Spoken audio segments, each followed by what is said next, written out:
영신교회 생각하면 제가 죄송스러운 마음이 있습니다.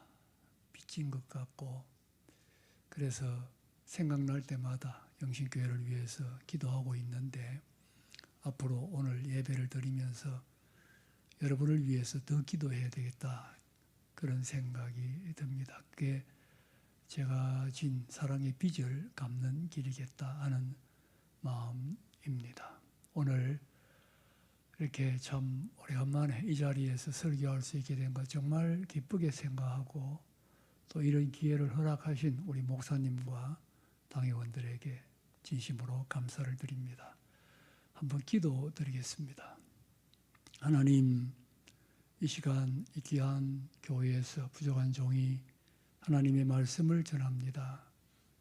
하나님께서 종은 십자가 그늘에 감추어 주시고 오직 성령으로 나타나셔서 성령의 감동으로 기록된 말씀이 성령의 감동을 통하여 증거될 때 우리 모든 성도들의 심령 속에 한량없는 은혜가 되게 하여 주시옵소서. 예수님 이름으로 기도드립니다. 아멘. 월남전이 한창일 때에 미국 중부의 한 도시의 가정에 전화가 걸려왔습니다. 어머니, 제가 돌아왔습니다. 월남전에 참전했던 아들이 돌아와가지고 집에다 전화를 한 것이지요. 엄마가 얼마나 반가웠겠습니까? 그래, 네가 돌아왔구나. 빨리 집에 돌아와라. 그랬더니 아들이 말합니다. 예, 어머니 곧 돌아가겠습니다. 들어가겠습니다. 그런데 한 가지 말씀드릴 게 있습니다. 제가 친구를 하나 데리고 왔습니다. 제가 제일 좋아하는 친구고 저는 이 친구 없이는 살 수가 없습니다. 그런데 이 친구는 눈이 하나 없고 팔이 하나 없고 다리가 하나 없는데 갈 데가 없습니다. 어머니, 이 친구 우리와 함께 살도록 해주세요. 그래, 데려와. 같이 살자. 당분간 같이 살자. 아들이 말합니다. 어머니, 당분간이 아닙니다. 이 친구는 아무 데도 갈 데가 없습니다. 한평생 같이 살아야 됩니다. 그러자 어머니가 말합니다.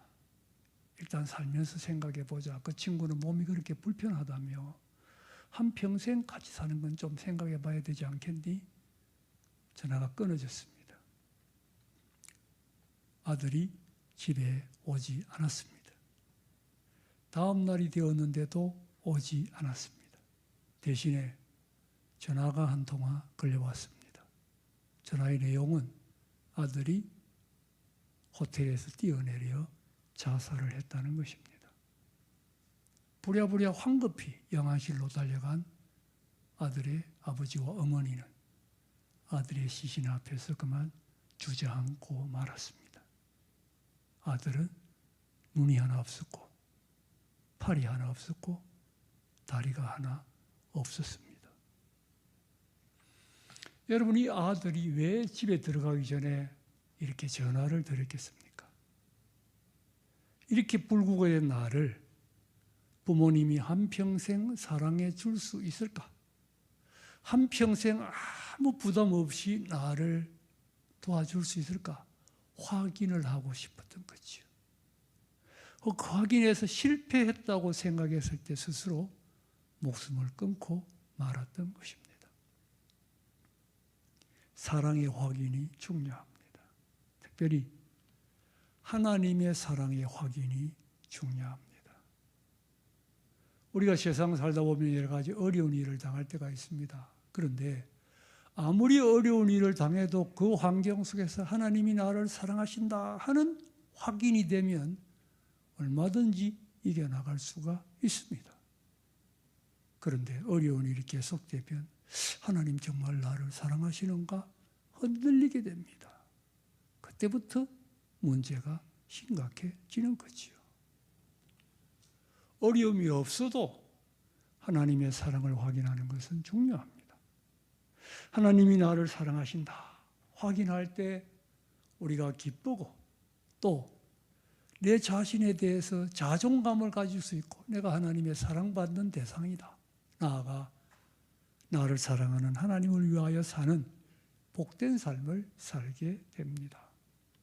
이렇게 볼 때 우리의 삶의 가장 중요한 것 중에 하나가 하나님의 사랑의 확인입니다.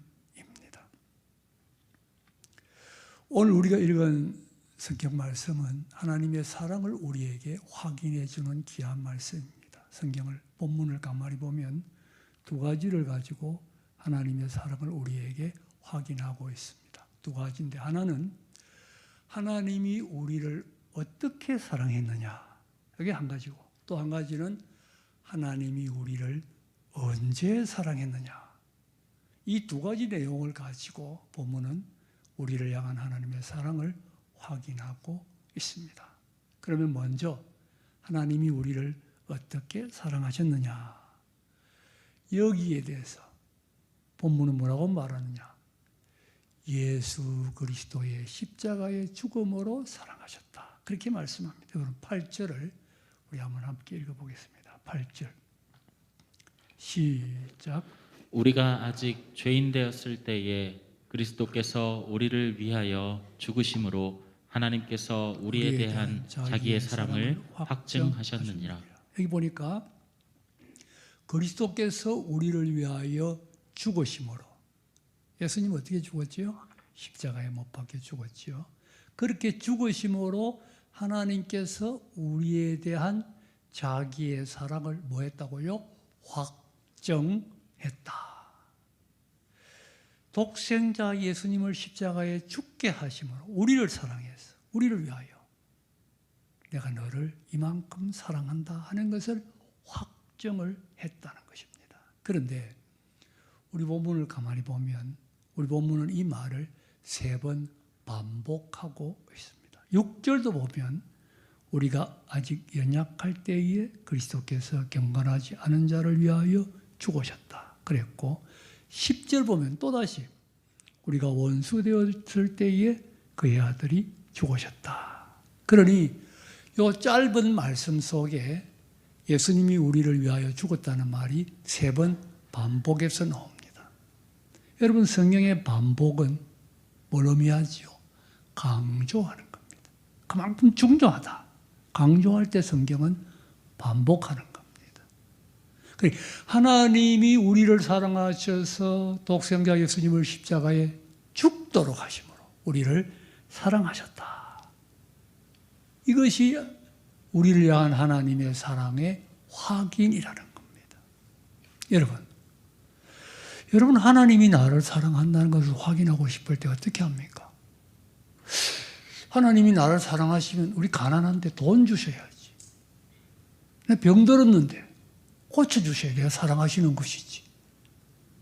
내가 이런 어려운 문제가 있는데 이 문제 해결해 주셔야 나를 사랑하시는 것이지. 이런 생각할 때가 많습니다. 왜 하나님 나를 사랑한다고 하면서 이런 어려움을 해결해 주지 않느냐? 물론 어려움 해결해 주면 좋지요. 그러나 그것이 하나님의 사랑의 확인은 아닙니다. 왜? 거기에는 또 다른 하나님의 뜻이 있을 수 있습니다. 우리가 알 수 없는 뜻이 있을 수 있습니다. 그렇기 때문에 하나님의 사랑은 다른 데 있는 것이 아니고 나를 사랑하셔서 하나밖에 없는 아들을 죽음의 자리에 내어주셨다. 여기에 나를 향한 하나님의 사랑의 확인이 있다는 진리예요. 여러분 한번 생각해 보세요. 여러분의 자녀, 누구를 사랑해서 그 사람을 위하여 죽는 자리에 내어줄 수 있겠습니까? 꿈도 꿀 수 없는 일 아니잖아요. 아니죠? 그게 어떻게 가능한 이야기입니까? 아니, 그것도 하나님께서, 천지의 주제이신 하나님이 그의 하나밖에 없는 유일한 독생자를 나를 사랑해서 나를 위하여 십자가에 내어주셨다. 있을 수가 없는 일인데 이게 사실이에요. 이게 진리예요. 그래서 성경에 하나님이 세상을 이처럼 사랑하사, 그 다음 뭐라고요? 독생자를 주셨으니, 나를 사랑해서 독생자를 주셨다는 겁니다. 그러니 이 사랑은 절대로 변하지 않습니다. 내가 환경이 어떠하고 내가 어떤 일에 부딪히고 어떤 어려움을 당하든 이 사랑이 흔들릴 수가 없습니다. 이해할 수 없는 사랑이지요. 그래서 이 사랑을 깊이 깨달은 성도는 뭐라고 찬송을 지었느냐?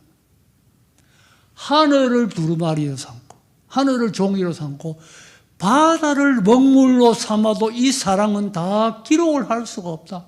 그만큼 엄청난 이해할 수 없는 놀라운 하나님의 사랑이다.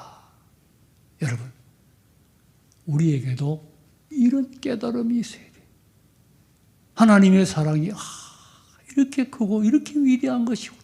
이렇게 놀라운 것이구나. 하나님이 나를 이렇게 사랑하시는구나. 이런 확신이 우리에게 있어야 한다는 것입니다. 이런 확신을 가지고 우리는 흔들리지 않고 살아가야 합니다. 또 하나 본문이 가르치는 것은 하나님이 우리를 언제 사랑했느냐는 거예요. 이걸 가지고 또 하나님의 사랑을 확인하고 있는데 여기에 대해서도 세 가지로 말합니다. 세 가지. 첫째가 6절이에요. 6절 한번 읽어보겠습니다. 6절 시작. 우리가 아직 연약할 때에 기약대로 그리스도께서 경건하지 않은 자를 위하여 죽으셨도다. 자, 하나님이 우리를 사랑하셔서 예수님을 십자가의 죽음에 내어주셨는데 그것이 우리가 뭐 할 때? 연약할 때. 그러니 하나님은 나를 언제 사랑했느냐? 연약할 때 사랑했다는 말씀입니다. 여러분, 연약할 때란 말이 무슨 말입니까? 부족할 때, 무기력할 때, 무능력할 때, 내가 아무것도 할 수 없는 그런 상태일 때 그때 벌써 하나님은 나를 사랑했다는 거예요. 우리는 많은 경우 내가 하나님의 사랑을 받으려면 뭔가 주님을 위하여 일을 해야지, 봉사를 하고 충성을 해야지. 그리 안 하니까 나는 별로 사랑하지 않을 거야. 이런 생각합니다. 여러분, 사도 바울하고 나하고 하나님이 누굴 더 사랑할 것 같아요? 사도 바울은 너무 거창합니까? 목사님하고 나하고 누굴 더 사랑할 것 같아요? 여러분이 만약에 사도 바울이나 목사님을 나보다 더 사랑한다고 생각하면 틀렸습니다. 하나님이 사도 바울을 어느 만큼 사랑하느냐? 독생자를 십자가의 죽음에 내어주실 만큼. 나는 얼마나 사랑하십니까? 독생자를 십자가의 죽음에 내어주실 만큼. 그러니 똑같이 사랑합니다. 똑같이 사랑합니다. 아니, 내가 연약하기 때문에 하나님은 내게 더 관심을 가지시고 나를 더 애틋하게 보시고 내게 더 애착을 가집니다. 여러분, 부모가 그렇잖아요. 자녀들이 있습니다. 공부 잘하고 똑똑한 자녀하고 공부 못하고 조금 어리숙한 자녀하고 누구한테 더 애착이 갑니까? 똑똑하고 공부 잘하고 모든 거 잘하는 그 자녀 더 사랑합니까? 그런 부모 없습니다. 오히려 공부도 좀 못하고 조금 어리숙하고 그런 자녀 더 애착이 가잖아요. 부모의 마음도 그렇다면 하나님 마음이 더 오죽하겠습니까? 내가 못났기 때문에, 내가 이름도 없기 때문에, 사람들이 알지도 못하기 때문에, 내가 제대로 주님도 섬기지 못하기 때문에 주님은 내게 더 애착을 가지시는 거예요. 더 관심을 가지시는 거예요. 나를 더 사랑하시는 거예요. 리더스 다이제스트라는 유명한 잡지에 이런 이야기가 한번 실렸습니다. 제인이라는 소녀가 인형을 좋아해요. 인형이 굉장히 많아요. 인형을 좋아하니까. 한 번은 친척 아저씨가 놀러 왔는데 제인이 인형을 자랑합니다. 아저씨, 나 이런 인형도 있어요. 저런 인형도 있어요. 막 자기 인형, 이렇게 생긴 인형도 있어요. 자랑하니까 아저씨가 구경을 하다가 그래, 제인아, 어느 인형 참 많구나. 많아서 좋다. 그런데 아저씨가 궁금한 게 하나 있다. 너 그 많은 인형 중에 네가 제일 좋아하는 인형은 어떤 인형이냐? 무슨 인형이냐? 그랬더니 죄인이 딱 표정을 갑자기 심각하게 하더니 아저씨, 제가 아저씨한테 내가 제일 좋아하는 인형 보여줄 테니까 약속을 먼저 하나 해주세요. 아저씨가 좀 당황스럽지만 죄인이 심각하게 나오니까 그래 약속할게. 무슨 약속인데? 아저씨 웃지 않겠다고 약속해 주세요. 그래 내가 안 웃을게. 그랬더니 죄인이 방에 들어가서 자기가 제일 좋아하는 인형을 들고 나왔는데 보니까 팔은 하나 떨어져 나가고 다리도 떨어져 나가고 얼굴도 너털너털하고 영 볼품 없는 인형을 들고 나온 거예요. 그러니까 이 아저씨가 웃음이 나오려고 하는데 아까 약속한 게 있어가지고 꾹 참고 웃음을 참고 물었습니다. 죄인아, 그래 알겠다. 너 그 인형을 제일 좋아하구나. 그런데 너 아저씨 한 게 궁금하다. 어떻게 그 인형을 제일 좋아하니? 죄인이 말합니다. 아저씨, 이 인형은 내가 좋아해 주지 아니하면 아무도 좋아해 줄 사람이 없잖아요. 여러분, 하나님 아버지의 마음이라고 생각되지 않습니까? 하나님이 우리를 향한 마음, 하나님이 나를 향한 마음이라고 생각되지 않습니까?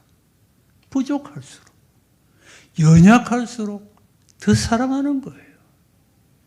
그래서 우리가 즐겨 부르는 찬송, 예수 사랑하심은 거룩하신 말일세, 예수 사랑하심을 성경에서 배웠네. 지금 가사 이렇게 돼 있는데 3절 여러분 혹시 아세요? 3절? 3절이 이렇습니다. 내가 연약할수록 더욱 귀히 여기사. 참 감동적인 가사 아닙니까? 내가 연약할수록 하나님은 나를 더욱 귀히 여기사. 그게 여러분 하나님 우리 아버지 마음이에요. 연약할 때 사랑하셨어요. 지금 내가 연약해도 부족해도 여전히 똑같이 사랑하십니다.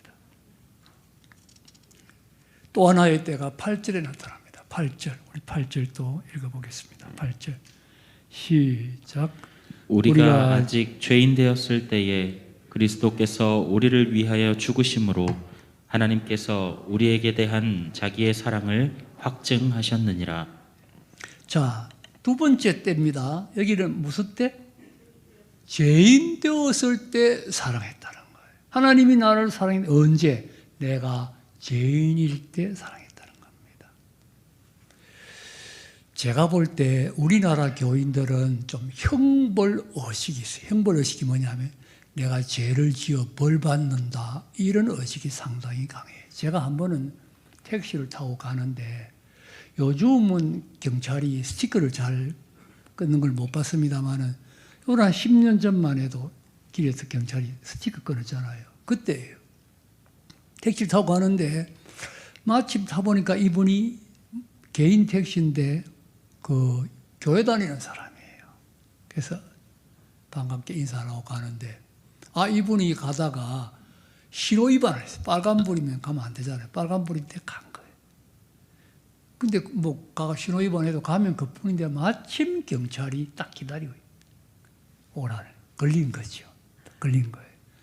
그랬더니 이 아저씨가 창문을 그때는 돌리는 창문, 보탄이 아니고 뺑 돌리더니 창문을 열고 밖에서 침을 탁 한번 받고는 한다는 말이 지난 주일날 자기는 개인 택시라서 얼마든지 교회 갈 수 있는데 교회 안 갔더니 딱 걸렸다는 거예요.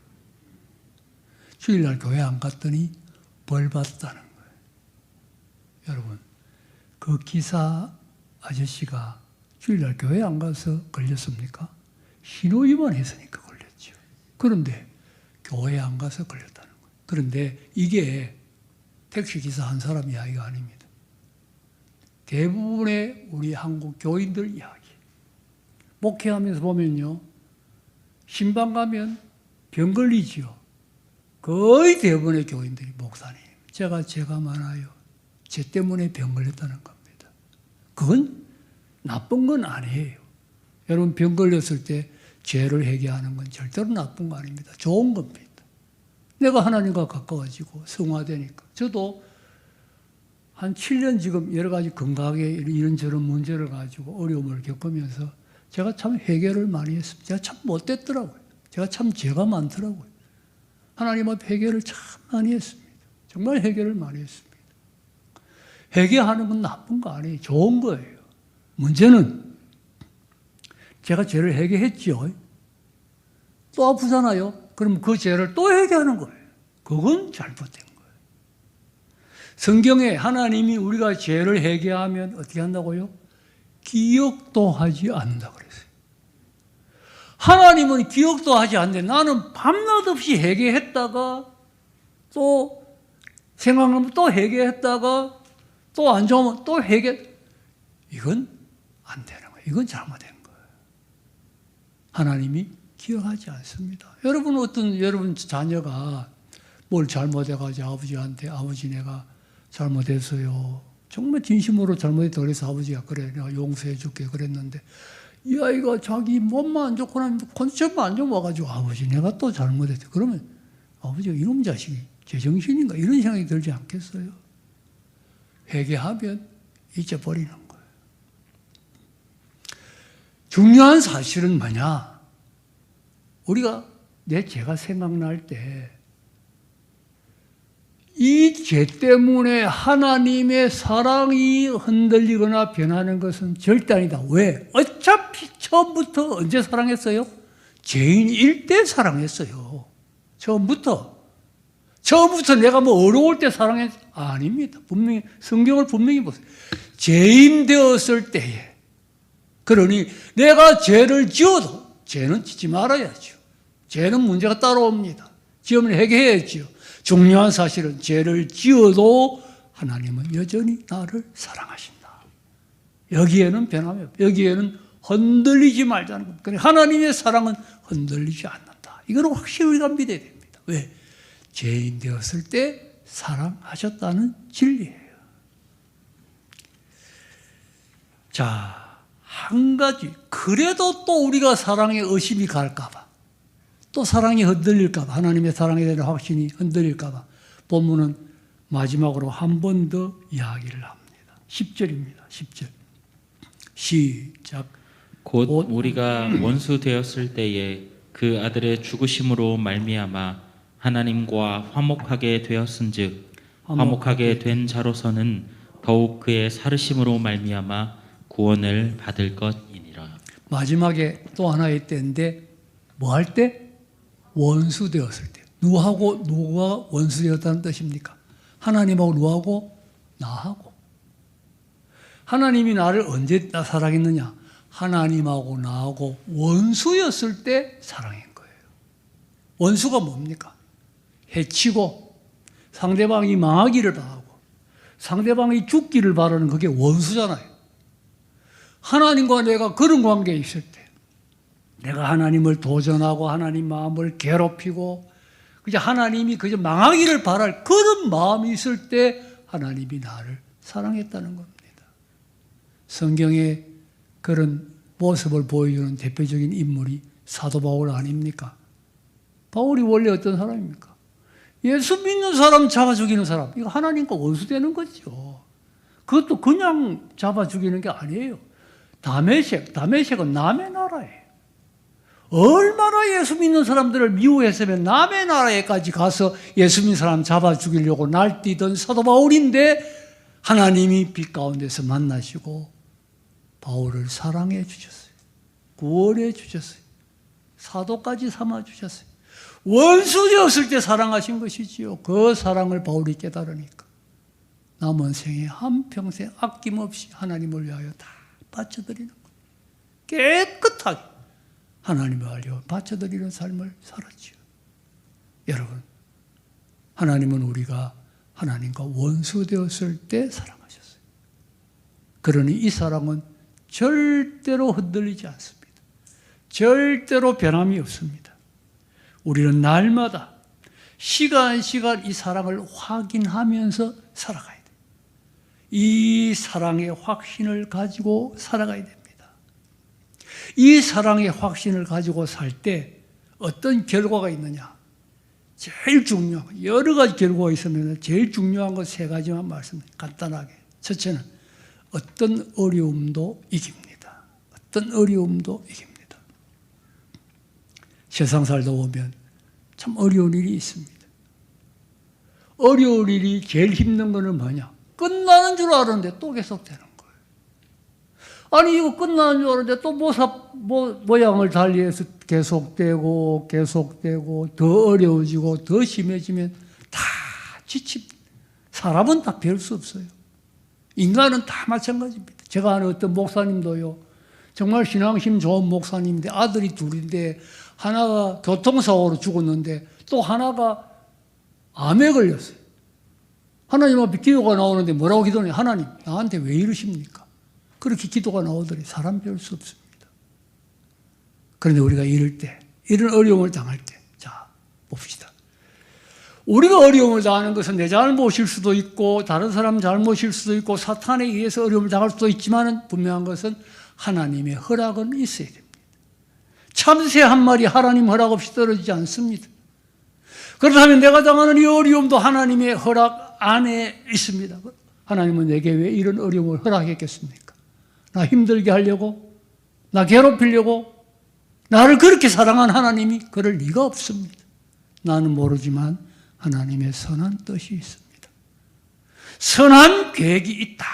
이걸 믿어야 돼요. 믿어지는 거예요. 하나님의 사랑을 믿을 때 결국은 합력하여 선을 이룰 것이다. 이게 믿어지는 거예요.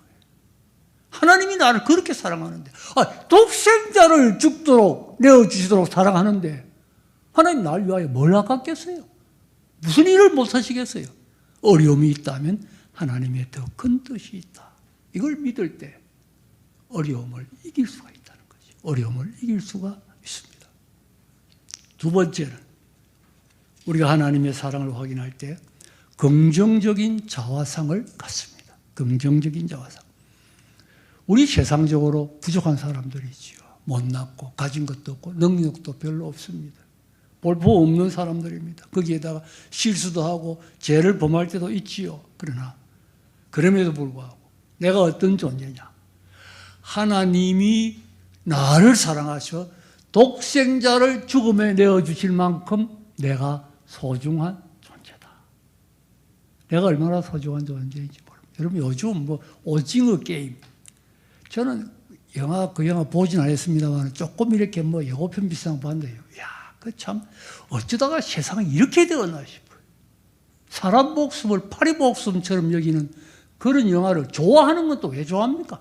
사람들이 제정신이 아닌 것 같아요. 제가 오징어 게임이란 걸 보니까요. 사람 목숨이 파리 목숨이 아니고 내 생명의 가치가 뭐냐? 예수님의 생명하고 같습니다. 내 생명은 예수님의 십자가의 보혈의 가치와 같습니다. 얼마나 내가 소중한 존재인지 모릅니다. 나는 정말 소중한 존재입니다. 하나님 앞에 나는 정말 가치 있는 존재입니다. 교만하자는 이야기 아닙니다. 어시되자는 이야기 아닙니다. 자존감을 가져야 돼요. 가난하다고, 못 배웠다고 기죽지 마세요. 내가 하나님 앞에 독생자를 값을 주고 살 만큼 소중한 존재인데 가슴을 펴고 어깨를 펴고 당당하게 자존감을 가지고 내가 얼마나 소중한 존재냐. 우리는 이런 마음으로 자존감을 가지고 하나님의 사랑을 확인할 때 살아갈 수 있습니다. 마지막 세 번째로 한 가지만 더.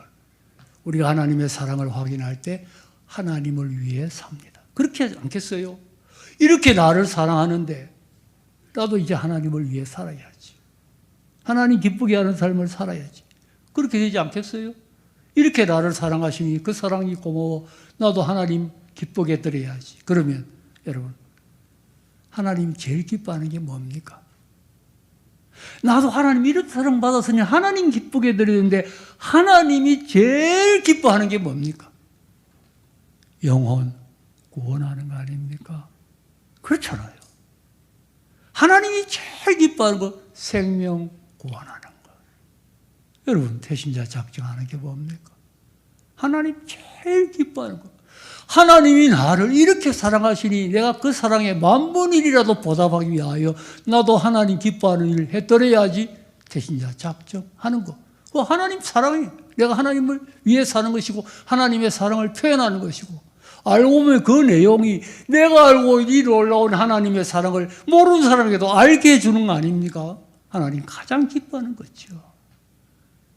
정말 하나님의 사랑을 확인할 때 우리도 이 사랑 모르는 사람들에게 알게 해줘야 돼요. 하나님 그 가장 기뻐했어요. 가장 기뻐하십니다. 다 태신자 작정하세요. 하나님의 사랑에 보답하는 겁니다. 그래서 날마다 시간마다 하나님의 사랑을 확인하시고 그 사랑의 확인 속에서 모든 어려움을 이기고 자존감을 가지고 하나님을 위해 살아드리는 여러분 다 되시기를 주님의 이름으로 축복합니다. 기도하겠습니다. 하나님 우리를 얼마나 사랑하시는지 다시 한번 확인할 수 있게 해주시는 것 감사합니다. 이 사랑의 확인 속에 흔들리지 않게 하시고 이 사랑의 확인 속에서 내가 당하는 모든 어려움, 아무리 어려움이 심하고 계속되어도 결국은 이길 수 있게 하시고 하나님의 사랑받는 존재라는 자존감을 가지게 하시고 그리고 하나님을 위하여 하나님 기뻐하는 일에 헌신하며 살아갈 수 있도록 은총 내려 주시옵소서. 예수님 이름으로 기도드립니다. 아멘.